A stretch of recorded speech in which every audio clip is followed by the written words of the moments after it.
ஜெர்மனியிலே இசை நிகழ்ச்சி நடத்துவதற்காக ஜூன் 28 வந்து கொண்டிருக்கிறேன். செய்திகளுக்கு அப்பால் நிகழ்ச்சியில் மீண்டும் உங்களை சந்திப்பதில் மகிழ்ச்சி. வணக்கம். இன்றைய நாளிலும் கூட மிக முக்கியமான விடயமாக பேசப்படுவது உயிர்த்த ஞாயிறு தாக்குதலின் விசாரணைகளுக்கு அப்பால் அந்த விசாரணைகளை குழப்புகின்ற வகையில் எதிர்த்தரப்பிலிருந்து பல கருத்துக்கள் முன்வைக்கப்பட்டுக் கொண்டிருக்கின்றன. அந்த வகையில் பார்க்கின்ற போது உதய கம்பன்பில, பிமல் வீரவன்ச, சரத் வீரசேகர மற்றும் திலித் ஆகியோர் இந்த கருத்துக்களை முன்வைப்பதில் முன்னோடிகளாக இருக்கின்றார்கள். இப்போது பல விடயங்கள் மிக நுணுக்கமாக பார்க்கப்பட வேண்டியிருக்கிறது.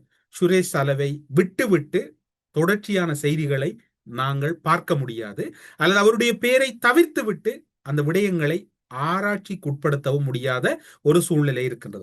அந்த வகையில் பார்க்கின்ற போது இன்றைய நாளிலே வேதாகமத்தை ஏனும் முறையாக அறியாத அருட்தந்தை சிறில் காமினி உளவுத்துறை செயற்பாடுகள் குறித்து முறையான புரிதலின்றி கருத்துக்களை வெளிப்படுத்தியுள்ளதாக முன்னாள் அமைச்சர் உதய கம்பன்பில கூறியிருக்கின்றார். ஒருவர் அருட்தந்தையாக வர வேண்டுமாக இருந்தால் ஆக குறைந்தது 7 தொடக்கம் 8 ஆண்டுகள் அவர்கள் அது தொடர்பாக படிக்க வேண்டும். அது தொடர்பான முழுமையான கற்றல் நடவடிக்கைகளில் ஈடுபட்டிருக்க வேண்டும் என்பது அந்த கத்தோலிக்க திருச்சபையினுடைய பாடநெறியினுடைய அல்லது அவர்களுடைய கற்பித்தலினுடைய ஒரு கட்டாய திட்டமாக இருக்கின்றது. அவ்வாறு அவர் கற்பாராக இருந்தால்தான் அவர் ஒரு அருட்தந்தையாக வருவதற்கான தகுதியுடையவர் ஆகுவார். அவ்வாறு இருக்கின்ற போது அவருடைய வேதாகம அறிவை கேள்விக்குட்படுத்தக்கூடிய எந்த ஒரு தகுதியோ அல்லது எந்த ஒரு நிலைப்பாடோ இந்த உதயகம்பன்பில போன்ற இனவாதிகளுக்கோ அல்லது இந்த அரசியலில் வங்குரோத்து நிலையில் இருக்கக்கூடியவர்களுக்கோ இல்லை என்றுதான் கூற வேண்டும். கொழும்பில் இடம்பெற்ற ஊடகவியலாளர் சந்திப்பில் கூறுகின்ற அவர், அரசியல் தேவைகளுக்காக உளவுத்துறை குறித்து பலர் பல்வேறு கருத்துக்களை கூறி வந்தாலும் அதன் உண்மையான செயற்பாடுகள் முற்றிலும் வேறுபட்டவை என அவர் சுட்டிக்காட்டினார். உளவுத்துறை தொடர்பில் அருட்தந்தை சிறில் காமினியினுடைய கருத்து பிழை என்று உதயகம்பன்பில கூறினால், உதயகம்பன்பிலவுக்கு உளவுத்துறையை அதிக அளவில் தெரியுமா என்பதுதான் இங்க இருக்கக்கூடிய வினா. ஏனென்று சொன்னால், கடந்த காலங்களிலே உளவுத்துறையாக இருக்கலாம், கடற்படையாக இருக்கலாம், தரைப்படையாக இருக்கலாம், விமானப்படையாக இருக்கலாம், எல்லா படைகளுமே ராஜபக்ச குடும்பத்தினுடைய வேலையாட்களாக அல்லது அவருடைய குடும்ப வேலை செய்பவர்களாகத்தான் இருந்தார்கள். அவ்வாறு உளவுத்துறையை இவர் கவனித்திருக்கிறார் போல் தெரிகிறது. இவ்வாறான சூழ்நிலையில் முக்கியமான உளவுத்துறை தகவல்களை பாதுகாப்பதாக சில அதிகாரிகள் தொலைபேசி கடவுச்சொற்களை கூட வழங்கக்கூடாது என எதிர்க்கட்சி அரசியல்வாதிகள் சிலர் சுட்டிக்காட்டி வருகின்றனர். இதற்கிடையில் அருட்தந்தை காமினி ஊடகவியலாளர் சந்திப்பொன்றை நடத்திய போது, உளவு தகவல்கள் இருந்திருந்தால் அவர்கள் ஓய்வு பெறும்போது அவற்றை இராணுவத்திடம் ஒப்படைத்திருக்க வேண்டும் என்று அவர் குறிப்பிட்டதுடன், ஒரு அருட்தந்தையாக இருக்கக்கூடியவர், அதிலும் குறிப்பாக அருட்தந்தை சிறில் காமினியை பொறுத்தவரையில் ஒரு மூத்த அருட்தந்தையாக இருக்கக்கூடியவர் கொழும்பு மறை மாவட்டத்திலே. அவர் வேதாகமத்தை பற்றி தெரியாதவர் அல்ல. அருட்தந்தை சிறில் காமினியை பொறுத்தவரையில் அவர் கொழும்பு மறை மாவட்டத்துக்கு சொந்தமானவர். அவர் வேதாகமம் பற்றி தெரியாதவர் அல்ல. இவர்களை பாருங்கள், கொழும்பிலே பௌத்தர்களுக்கும் கிறிஸ்தவர்களுக்கும் இடையில் ஒரு முருகல் நிலை ஏற்படும் என்று தொடர்ச்சியாக உதய கம்பன்பில கூறி வருகின்றார். இந்த வருட தொடக்கத்திலே அமெரிக்காவில் இருக்கக்கூடிய ஒரு முக்கிய நிறுவனம் இலங்கையில் ஒரு மத கலவரத்துக்கான சாத்தியக்கூறுகள் இருக்கின்றன என்கின்ற ஒரு அறிக்கையை வெளியிட்டிருந்தன. அந்த சூழ்நிலையில் தொடர்ச்சியாக சிங்கள பௌத்த மக்களுக்கு இடையில் முருகலை ஏற்படுத்துகின்ற கருத்துக்களை உதய கம்பன்பில தொடர்ச்சியாக முன்வைத்து வருகின்றதை அனைவரும் அவதானித்திருப்பீர்கள். இப்போது அருட்தந்தை சிறில் காமினியை கூறுகின்றார். ஓரிரு தினங்களுக்கு முன்னர் கார்டினல் மல்கம் ரஞ்சித் அவர்களை குறிப்பிட்டிருந்தார். இவ்வாறு தொடர்ச்சியாக இவருடைய குற்றச்சாட்டு என்பது ஏதோ ஒரு பிழையான சம்பவம் நடப்பதனை இவர்கள் எதிர்பார்க்கிறார்கள், அல்லது அந்த சம்பவத்தின் மூலம் அவர்கள் தப்பிப்பதற்கு முயற்சி செய்கிறார்கள் என்பதுதான் இப்போது இருக்கக்கூடிய கூடுதல் தகவலாக இருக்கின்றது. இது இவ்வாறு இருக்கின்ற போது CSR அமைப்பினுடைய நிறுவனராகவும் அதனுடைய தலைவராகவும் இருக்கக்கூடிய அருட்தந்தை ரொஹான் சில்வா அவர்கள் ஒரு கருத்தை முன்வைக்கின்றார் ஊடகங்கள் முன்னிலையிலே. உயிர்த்த ஞாயிறு தாக்குதல் தொடர்பில் சேனல் 4 தொலைக்காட்சியின் செவ்வியை அடிப்படையாக வைத்து கொழும்பிலே ஒரு முறைப்பாடையும் பதிவு செய்திருக்கக்கூடிய அருட்தந்தையாக இவர் இருக்கின்றார். அவர் பல முக்கியமான விடயங்கள் தொடர்பில் கேள்வி எழுப்பி இருக்கின்றார். அசாத் மௌலானாவின் சாட்சியம் மட்டும் இந்த விசாரணையை கொண்டு செல்வதற்கு உதவியதல்ல, அது ஒரு பொருட்டும் அல்ல. அதற்கு முப்பால் அசாத் மௌலானாவின் வாக்குமூலங்கள் அல்லது சாட்சியங்களை வைத்து சுரேஷ் அலை கைது செய்யப்படவில்லை. மாறாக கிட்டத்தட்ட 200க்கும் மேற்பட்ட முன்னாள் அரச புலனாய்வு துறையின் அதிகாரிகள் வழங்கிய நேரடி வாக்குமூலத்தின் அடிப்படையில் தான் இந்த கைதுகள் இடம்பெற்றன என்று கூறிய அவர் இன்னும் பல விடயங்களையும் கூற முற்படுகிறார். சுரேஷ் சலவை பொறுத்தவரையில் சனன் 4 காணொளியின் அடிப்படையில் கைது செய்யப்படவில்லை. அசத் மாலானாவின் வாக்குமூலத்தின் அடிப்படையிலும் கைது செய்யப்படவில்லை. சுரேஷ் சலே அவர் கைது செய்யப்படப்பட்டதற்கு காரணம் தற்போது பணியாற்றுகின்ற ஓய்வு பெற்ற மற்றும் பலருடைய வாக்குமூலங்கள் தான் இந்த கைதுகளுக்கு காரணம். கிட்டத்தட்ட 200 அவை இருக்கின்றது.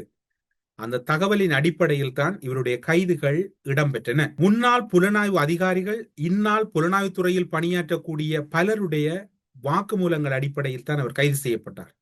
பல வாக்குமூலங்கள் பெறப்பட்டிருக்கின்றன. ஊகங்கள் அடிப்படையில் கைது செய்யப்படவில்லை, ஆதாரங்கள் அடிப்படையில் தான் கைது செய்யப்பட்டது. இந்த திட்டத்தின் பின்னணியில் ஏதோ ஒரு வகையில் சலே தொடரப்பட்டிருக்கின்றார். அவர் பிரதான சூத்திரதாரியா, அவர் யாருடைய வேண்டுதலின் அடிப்படையில் செய்தாரா என்பதை நாங்கள் தீர்மானிக்க முடியாது. அது நீதிமன்றத்தில் தீர்மானிக்கப்பட முடியும். அது வழக்காக விசாரிக்கப்படுகின்ற போது அவை முடிவுறுத்தப்படும். அவர் குற்றவாளி இல்லை என்றால் எதற்காக, ஏன் அவர் பயப்பட வேண்டும்? அதற்குரிய தீர்ப்புகளை நீதிமன்றம் வழங்கும். அவர் குற்றவாளி என்றால் அதனையும் நீதிமன்றம் தன்னுடைய கடமைக்குட்பட்டு செயற்படுத்தும். இவர் ஏன் அச்சப்பட வேண்டும்? இவருடைய அச்சம் எதற்காக? அவர் நீதிமன்றத்திலே தன்னை நிரபராதியாக்கிக் கொள்ளலாம் தான் என்று அருட்தந்தை ரொஹான் சில்வா அவர்கள் குறிப்பிட்டிருக்கின்றார். CSR அமைப்பினுடைய தலைவராக இருக்கக்கூடியவர் அருட்தந்தை ரொஹான் சில்வா. இப்போது இருக்கக்கூடிய குழப்பம், உயிர்த்த ஞாயிறு தாக்குதல் விசாரணைகள் முன்னேறிக் கொண்டிருக்கின்றன. ஆனால் இப்போது இவர்கள் என்ன கூறுகிறார்கள்? இதில் முருகல் வருகின்றது. கிறிஸ்தவர்கள், கத்தோலிக்கர்கள் இப்போது கடும்போக்கு சிங்களவாதிகளால் இலக்கு வைக்கப்படுகின்ற ஒரு சூழ்நிலையை நீங்கள் அவதானித்திருப்பீர்கள். உதய கம்பன்பிலவை பொறுத்தவரையில் அவர் இன்று நேற்றல்ல, தொடர்ச்சியாகவே தென்னிலங்கையிலே கூறி வருகின்ற கருத்துக்கள் முன்னுக்கு பின் முரணானவை, அல்லது இனவாதத்தை தூண்டக்கூடியவை, அல்லது அவருடைய கருத்துக்களிலிருந்து ஒரு உண்மைத்தன்மை இல்லாத கருத்துக்களைத்தான் தொடர்ச்சியாக கூறி வருவார். குறிப்பாக இப்போது இன்றைய தினம் இன்னும் ஒரு கருத்தையும் கூறியிருக்கிறார். சுரேஷ் சலவை வதைக்கின்ற காணொளிகள், குறிப்பாக CCTV காணொளி காட்சிகளை அவர்கள் புலிகளுக்கு விற்பனை செய்து விட்டார்கள். அதாவது இவருடைய கருத்துக்கள் எல்லாம் எப்படி இருக்கிறது என்றால், மற்றவர்கள் கோபப்பட வேண்டும், சிங்களவர்கள் மத்தியிலே ஒரு எழுச்சியை தூண்டுகின்ற வகையில் கருத்துக்களை கூறுவதில் உதய கம்பன்பிலவுக்கு நிகர் வேறு யாரும் அல்ல. உதய கம்பன்பிலவனுடைய கூற்றில் ஒரு உண்மை புலப்பட்டிருக்கின்றது. ஈழத் தமிழர்கள் பலர் சித்திரவதைகள் செய்யப்பட்ட காலங்களில், கடந்த காலங்களில், குறிப்பாக அந்த யுத்தம் உக்கிரமடைந்த காலப்பகுதி, ராஜபக்சவின் காலப்பகுதி, கோட்டபாய ராஜபக்சவின் காலப்பகுதியில் எல்லாம் கேமராக்கள் இல்லாத பகுதிகளில் தான், அல்லது ஒரு மிகவும் ரகசியமான இடத்தில் தான் அவர்கள் வதைக்கப்படுவார்கள் என்பதை நாம் கூறவில்லை, உதய கம்பன்பில கூறுகின்றார். அதுவே அவருடைய கூற்றிலே கூறுகின்ற போது, எமக்கு தெரிந்த வகையில் பொதுவாக போலீசாரை பொறுத்தவரையில் கேமராக்கள் இல்லாத பகுதியில் தான் அவர்கள் சித்திரவதைகள் செய்வார்கள். குற்றவாளிகள் என்று அவர்கள் இப்போதைய சூழ்நிலையில் CCTV காணொளிகள் இல்லாத இடத்தில் தான் அதனை செய்வார்கள். அதிலே அவர்கள் எந்த வகையிலும் தங்களை மாட்டிவிட மாட்டார்கள். மாறால் கமரா முன்னிலையில் சித்திரவதைகள் செய்தால் எதிர்காலத்தில் தமக்கு எதிராக ஏதாவது ஒரு சிக்கல் அல்லது சாட்சியாக மாறிவிடும் என்பதனால் போலீசார் அவ்வாறு செய்வதில்லை. குறிப்பாக தாக்குதல்களுக்கு நீண்டகால அனுபவங்களுடைய குற்றப்புலனாய்வு திணைக்கள அதிகாரிகள் இந்த விடயத்தை நன்கு அறிவார்கள். அப்படியானால் அவ்வாறான ஒரு ஆபத்தை எதிர்நோக்கி கொண்டு இப்போது குற்றத்தடுப்பு புலனாய்வு பிரிவிலே, அதாவது CCTV காட்சிகள் இல்லாத இடத்தில் சுரேஷ் சலே சித்திரவதைக்கு உட்படுத்தப்பட்டுள்ளார் என்பதை என்னால் திடமாக கூற முடியும் என்று கூறுகின்ற உதய கம்பன்பில தொடர்ந்து கூறுகின்ற போது, சித்திரவதை மேற்கொள்ளப்பட்டதை சாதாரண கேள்விகளாக மாறவில்லை, கடுமையான கேள்விகளாக மாறி இருக்கின்றன. அசாதாரணமான சூழ்நிலையில் 8 CCTV கேமராக்கள் முன்னிலையில் இவ்வாறான கேமராக்கள் சுரேஷ் சலே தாக்கப்பட்டுவது புலிகளுக்கு ஆதரவானவர்களுக்கு, புலம்பெயர்ந்த புலிகளுக்கு இந்த காணொளிகளை விற்பனை செய்வது அல்லது அனுப்புவதுதான் அவர்களிடம் இருக்கின்றது. அது தொடர்பில் நமக்கு கடுமையான சந்தேகங்கள் இருக்கின்றது. எனவே இவர்கள் சுரேஷ் சலவை ஒரு விற்பனை பொருளாக மாற்றி இருக்கிறார்கள் என்று உதய கம்பன்பில தொடர்ந்து தன்னுடைய குற்றச்சாட்டுகளை முன்வைக்கின்றார். என்னுடைய கணவனின் கைகள் மீண்டும் வீக்கமடைந்துள்ளன, அவருக்கு இரத்த கட்டிகள் இருக்கின்றன. அது மட்டுமல்லாது மருத்துவர்கள் இந்த தீவிர சிகிச்சை காரணமாக அவர் இப்போது வெற்றிகரமாக குணமடைந்துள்ளார். ஆனால் அவரிடம் இப்போதும் சோர்வுகள் இருக்கின்றது. தன்னுடைய கணவனின் நிலை தொடர்பில் விவரிக்கின்றார் சுரேஷ் செலவின் மனைவி. என்ன கூறுகிறார் என்று பாருங்கள். அவருக்கு ஏற்பட்டுள்ள இரத்த கட்டிகள் காரணமாக கைகள் மீண்டும் பலத்த வீக்கமடைந்துள்ளது. எனினும் மருத்துவமனையில் உள்ள மருத்துவர்கள் அவருக்கு தேவையான ஊசிகளை செலுத்தி தீவிரமாக கண்காணித்து சிகிச்சை அளித்து வருகின்றனர். நேற்றைய தினம் ஸ்கேன் செய்து பார்த்தார்கள். அதனூடாக அவரது உடலில் இரத்தம் உறைந்துள்ளமை கண்டுபிடிக்கப்பட்டுள்ளது என நினைக்கின்றேன். அதற்காக தான் அவருக்கு ஊசி போடுகிறார்கள். கட்டிலில் வைத்திருப்பதால் கைகள் செயலிழந்தது போன்றே தென்படுகின்றது. இந்த வருடம்தான் ராஜபக்சக்கள் வெளியில் இருக்கும் வருடமாக இருக்க போகிறது. கூண்டோடு சிறைக்கு போகின்ற காலம் நெருங்கி வந்துவிட்டது என்று கூறுகின்றார் அரசியல் மற்றும் சிவில் சமூக செயற்பாட்டாளராக இருக்கக்கூடிய ஷமீர பெரேரா அவர்கள் ஊடகவியலாளர் சந்திப்பு ஒன்றில் கூறுகின்றார். ராஜபக்சக்களுக்கு இது இறுதி வருடங்கள். இது சலேவின் பின்பக்கத்திற்கு இருக்கிற ஆசையினால் அல்ல, தங்களது பின்பக்கமும் ஆபத்தில் இருப்பதை உணர்ந்தே இவ்வாறு கரிசனை காட்டுகின்றனர். எதிர்வரும் நாட்களில் இவர்களும் உள்ளே சென்று இருக்க வேண்டிய நிலைமை ஏற்படும். அந்த அச்சத்தினால் தான் இவர்கள் இவ்வாறு செய்கின்றார்கள். இதுவே இறுதி தருணம். நாம் தொடர்ந்தும் கூறுகின்றோம், இந்த வருடமே ராஜபக்சக்கள் சுதந்திரமாக வெளியே இருக்கும் கடைசி வருடம் என்பது. இந்த விசாரணைகள் மூலம் கூண்டோடு உள்ளே செல்ல போகிறார்கள்.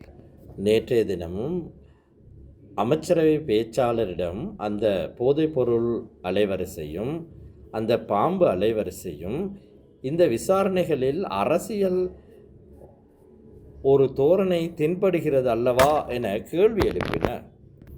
ஆம், உண்மைதான், அரசியல் தலையீடுகள் உள்ளன. அது அரசாங்கத்தின் பக்கம் அல்ல, உங்களது பக்கத்தில். இதனை பார்த்தவுடன் எந்த ஒருவருக்கும் அது நன்றாக தெரியும். இந்த விசாரணைகளுக்கு அரசியல் அழுத்தம் கொடுப்பது ராஜபக்ஷ குடும்பம் என்பது எல்லோருக்கும் தெரியும். இவர்கள் எதிர்ப்பு தெரிவித்து அடித்திருந்த கூடாரங்களில் யார் இருந்தது? முடிந்தால் சொல்லுங்கள், இந்த நாட்டில் வசிக்கக்கூடிய பிரஜை அதில் இருந்தார் என்று. இதயம் மனசாட்சியுள்ள ஒருவரும் இந்த கூடாரத்திற்கு செல்லவில்லை. போனவர்கள் அனைவரும் கோட்டாபையின் கையாட்களே போனார்கள். அந்த கூடாரங்களில் 30-40 பேர் இருந்தார்கள். இந்த நாட்டு மக்கள் செல்லவில்லை, எல்லாம் கோட்டாபாயவின் அடியாட்களே சென்றனர். இந்த நாட்டைச் சேர்ந்த 100 பேரை கூட அவர்களால் இணைத்து கொள்ள முடியவில்லை. அவ்வாறான ஒரு பின்னணியில் அவர்களுக்கு அரசியல் பலம் இருப்பதாக எப்படி கருதுவது? இந்த விசாரணைகளுக்கு இருக்கக்கூடிய ஒரே அழுத்தம் மொட்டு கட்சியின் ஊடாக பிரயோகிக்கப்படுகிறது. இந்த மோசமானவர்களுக்கு இது ஒரு அரசியல் பிரச்சனை தான். சலே என்பவர் யார் என்பது இந்த நாட்டு மக்களுக்கு தெரியும். கோட்டாபய ராஜபக்சக்களின் அழுக்கு துணிகளை சலவை செய்த ஓர் கூலி நபரே சுரேஷ் சலே, கூலி கொலையாளியே சலே. தேசிய பாதுகாப்பிற்கு அச்சுறுத்தல் என்றால் அது சலே போன்ற ஒருவர் இருப்பதே அச்சுறுத்தலாகும். இவ்வாறான விசாரணைகள் எல்லாம் இடம்பெற்றுக் கொண்டிருக்கிற போது பொதுமக்கள் பாதுகாப்பு அமைச்சர் ஆனந்த விஜயபால கண்டியிலே நிகழ்வு ஒன்றிலே கலந்து கொண்ட பின்னர் ஒரு சில கருத்துக்களை முன்வைக்கின்றார். அவர் முன்வைக்கின்ற கருத்துக்களிலே பார்க்கின்ற போது சுரேஷ் செலவுக்கு எதிராக குற்றத்தடுப்பு புலனாய்வு திணைக்களம் மேற்கொண்டு வரும் விசாரணைகளுக்கு எந்த விதமான தடைகளும் இப்போது வரைக்கும் ஏற்படவில்லை. அவை சிறப்பாக இடம்பெறுகின்றன. இவ்வாறான சூழ்நிலையில் முன்னுக்கு பின் முரணான கருத்துக்களை சிலர் வெளியிட்டுக் கொண்டிருக்கின்றார்கள். சிலர் தங்களுடைய தேவைகளுக்காக அந்த தகவல்களை வெளியிடுகிறார்கள். இந்த விவகாரத்தில் விசாரணைகள் தடுக்கப்பட்டதாக முன்னெடுக்கப்படும் குற்றச்சாட்டுகள் முற்றிலும் தவறானவை, உண்மைக்கு புறம்பானவை. குற்றத்தடுப்பு புலனாய்வு திணைக்களத்தின் செயற்பாடுகளுக்கு எந்த தடையும் விதிக்கப்படவில்லை என்றும் அதற்கு ஆதாரங்கள் எதுவும் இல்லை என்றும் சுட்டிக்காட்டியவர் அரசியல் நோக்கங்களுக்காக தவறான தகவல்கள் பரப்பப்படுவதாகவும் விசாரணைகள் முறையாக நடத்தக்கூடாது என்பது அவர்களுடைய நிலைப்பாடு. ஆனால் விசாரணைகள் செவ்வனே முறையாக இடம்பெற்றுக் கொண்டிருக்கின்றன என்று ஊடகங்கள் முன்னிலையில் கூறுகின்ற போது ஆனந்த விஜயபால கூறுகின்றார், விசாரணைகளில் எந்த ஒரு மாற்றமோ அல்லது தயக்கமோ அல்லது பின்னடைவோ இல்லை என்பது ஆனந்த விஜயபாலவின் கூற்றாக இருக்கின்றது. இப்போது இறுதியாக பார்க்க போனால் 2ஆம் அல்லது 3ஆம் கட்ட முயற்சியும் எதிர்கட்சி அதாவது எதிரணி உதய கம்மன்பில் அணியினுடைய படுதோல்வியாக பார்க்கப்படுகிறது. சுரேஷ் சல கடந்த நாட்களில் இருந்ததை விட இப்போது முன்னேற்றம் அடைந்திருக்கின்றார். ஒரே கலக்கமாகத்தான் அவர்களை பொறுத்தவரையில் இருக்கின்றது. கலக்கம் அல்லது திணறலின் உச்சம்தான் இப்போது கத்தோலிக்க திருச்சபையை நோக்கி அவருடைய அம்புகள் திரும்பி இருக்கின்றன. 200க்கும் மேற்பட்ட முன்னாள் இந்நாள் புலனாய்வாளர்கள் ஷலேவுக்கு எதிராக திரண்டிருக்கிறார்கள். அதற்கும் மேலதிகமாக மிக முக்கிய ஆதாரங்கள் தங்களிடம் இருக்கிறதாக ஆனந்த விஜயபால அமைச்சர் அவர்கள் கூறுகிறார். அதனை விட மேலதிகமான சில சாட்சியங்களை பிள்ளையான் தரப்பாலும் வழங்கப்பட்டிருக்கின்றன. பிள்ளையான் தரப்பில் இருக்கக்கூடிய பலர் நேரடி சாட்சிகளாக மாறியிருக்கிறார். எனவே இந்த விசாரணைகள் தொய்வின்றி நடந்து கொண்டுதான் இருக்கின்றன. சுதீஸ்வர பண்டார கைது செய்யப்பட்ட பின்னர் இன்னும் ஒரு தகவல் கொழும்பு பகுதியிலே வெளிவந்திருக்கின்றது. குறிப்பாக சுதீஸ்வர பண்டார கோட்டாபாய ராஜபக்ச ஜனாதிபதியாக இருந்தபோது அவருடைய செயலாளராகவும் அவருடைய மிக நெருக்கத்துக்குரிய ஒருவராகவும் இருந்தார். ஆனால் இப்போது வெளியாகி இருக்கக்கூடிய தகவலை யாரும் இன்னும் உறுதிப்படுத்தவில்லை. ஆனால் புலனாய்வு மட்டங்களிலே இந்த தகவல் மிகவும் நெருக்கமாக பேசப்பட்டு கொண்டிருக்கின்றன. இதன் அடிப்படையில் தான் அந்த கைதும் இடம்பெற்றதாக இப்போது தென்னிலங்கையிலிருந்து கிடைக்கின்ற உறுதிப்படுத்தப்பட்ட தகவல்கள் தெரிவிக்கின்றன. அமைதியான அல்லது மக்கள் போராட்டத்தின் மூலம் ஒரு ஆட்சி மாற்றம் அல்லது ரணில் விக்ரமசிங்கே அவர்கள் ஜனாதிபதியாக தெரிவு செய்யப்பட்டார். கோட்டாபாய ராஜபக்சவின் தனிப்பட்ட செயலாளராக இருந்த சுதீஸ்வர பண்டார தலைமையில் ரணில் விக்ரமசிங்கே ஒரு சிறப்பு திட்ட பிரிவு ஒன்றை இயக்கியதாக தெரிய வருகிறது. அந்த பிரிவுக்கு அரசு அதிகாரிகள் உட்பட 136 பேர் இணைக்கப்பட்டதுடன் 16 வாகனங்களும் சிறப்பு வேலை திட்டங்களுக்காக வழங்கப்பட்டதாகவும் இந்த திட்டப்பிரிவின் ஊழியர்களுக்கான ஊதியமாக 17 கோடி ரூபாய்க்கு மேல் செலவிடப்பட்டதாகவும் தற்போது ஆதாரங்கள் கிடைக்கப்பெற்றிருப்பதாக லஞ்ச ஊழல் ஆணைக்குழு உறுதிப்படுத்தி இருக்கிறது. எனினும் இந்த சிறப்பு திட்ட பிரிவு உண்மையில் என்ன நடவடிக்கைகள் அல்லது என்ன பணிகளை செய்தார்கள் என்று கோப்புகள் எதுவும் இல்லை என்று சொல்லியும், மாறாக 136 பேர் தொடர்ச்சியாக ஒரு தனி குழுவாக கோட்டாபாய ராஜபக்சவின் ரெஜிமில் இருந்தவர்கள் இயங்கி இருக்கிறார்கள், அவர்கள் என்ன வேலை திட்டங்களை முன்னெடுத்தார்கள் என்பது தொடர்பில் எந்த ஒரு ஆதாரங்களும் அரச தகவல் திரட்டுக்களில் இல்லை என்பது குற்றத்தடுப்பு புலனாய்வு பிரிவின் விசேட அறிக்கையாக இருக்கின்றது. லஞ்ச ஊழல் ஆணைக்குழுவினர் இந்த விடயங்களை மேற்கொண்டு நடவடிக்கைகளாக மாற்றி இருக்கின்றார்கள். இதுவரை முழுமையான தகவல்கள் எதுவும் அரசிடமும் இல்லை, வெளிவரவும் இல்லை என்பதுதான் இதனை கூட்டாக சொல்லி இருக்கக்கூடிய அறிக்கையாக இருக்கிறது. சுதீஸ்வர பண்டார தான் இதனை இயக்கி இருக்கின்றார். அவர் 2 இடங்களில் ஊதியம் பெற்றார் என்பதற்கு அப்பால் கோட்டாபாய ராஜபக்ச ஜனாதிபதி பதவியிலிருந்து விலகிய பின்னர் 136 பேரை வைத்துக் கொண்டு என்ன காரியத்தை செய்தார் அல்லது அவருடைய கடந்த கால கோப்புகளை அளித்தாரா, ஏன் இதற்கு ரணில் இடம் கொடுத்தார் என்கின்ற விசாரணைகளும் இப்போது மேலதிகமாக இடம்பெற்றிருக்கின்றன. எனவே இப்போது பல கோணங்களில் விசாரணை திணறத் தொடங்கி இருக்கின்றது. தனி குழுவாக இயங்கியது கோட்டாபாயவின் முடிவா அல்லது ரணிலின் ஆதரவுடன் இயங்கினாரா? அவ்வாறு இயங்கினால் அது எதற்காக இயங்கினார்? கிட்டத்தட்ட 17 கோடி ரூபாய்கள் செலவாகி இருக்கிறது. எந்த ஒரு பயனும் நாட்டுக்கு கிடைக்கவில்லை என்பது அரசினுடைய நிலைப்பாடாக இருக்கின்றது. எனவே பொறுத்திருந்து பார்ப்போம். ஆபத்தான கட்டங்களாக மாறிக்கொண்டிருக்கிறது விசாரணைகள். கைதுகள் இடம்பெறுமா, கைதின் பின்னர் தொடர்ச்சியான கைதுகள் இடம்பெறுமா, அல்லது சமீர பெரேரா கூறியது போன்றோ ராஜபக்சர்களுக்கு இதுதான் இறுதி வருடமா என்று பல கேள்விகள் மக்களிடம் இருக்கிறது. நாமும் பொறுத்திருந்து பார்ப்போம் என்ன இடம்பெறப் போகிறது என்று கூறி செய்திகளுக்கு அப்பால் நிகழ்ச்சியிலிருந்து விடைபெற்றுக் கொள்கிறோம். நன்றி, வணக்கம். ஜெர்மனியிலே இசை நிகழ்ச்சி நடத்துவதற்காக ஜூன் 28ஆம் தேதி வந்து கொண்டிருக்கிறேன்.